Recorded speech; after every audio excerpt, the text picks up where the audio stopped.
Hi friends, आज हम बात करेंगे पैनिक डिसऑर्डर के बारे में। पैनिक डिसऑर्डर, जैसा कि आपने कॉमन लोगों को बोलते हुए सुना होगा कि मैं सिचुएशन में पैनिक हो जाती हूँ या ये कंडीशन मुझे बहुत ही रेस्टलेस कर देता है।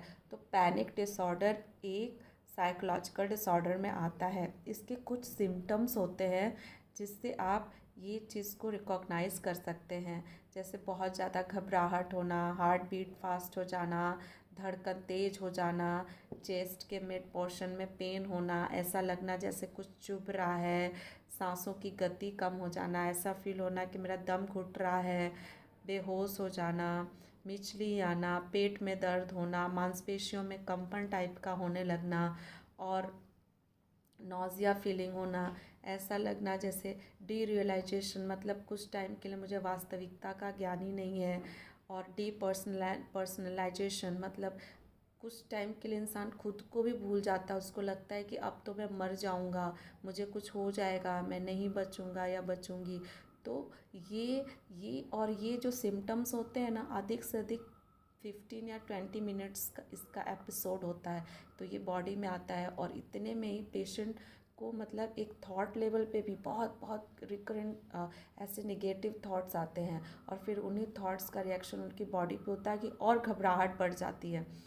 तो अगर आपके हार्ट के सारे रिपोर्ट नॉर्मल आते हैं तो ये एक तरह से पैनिक अटैक, जो कि एंजाइटी का ही एक टाइप है, मे बी कि ये अटैक आपको आ रहा हो, तो आप एक बार इस तरफ भी ध्यान दें।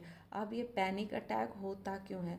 आपकी लाइफ में कुछ भी अनप्लेजेंट ऐसा दुर्घटना हो जाए, जैसे आपके कोई बहुत ही क्लोज हो, उनका डेथ हो जाए, एक्सीडेंट हो जाए। जैसे कि मेरी एक पेशेंट हैं, उनकी मदर की डेथ हो गई, तो 1 महीने बाद वो अपने स्कूल जा रही थी, वो टीचर हैं, तो वो पढ़ाने जा रही थी, तो अचानक उनको ऐसे रास्ते में घबराहट बेचैनी होने लगा, बहुत ज़्यादा वो परेशान हो गई।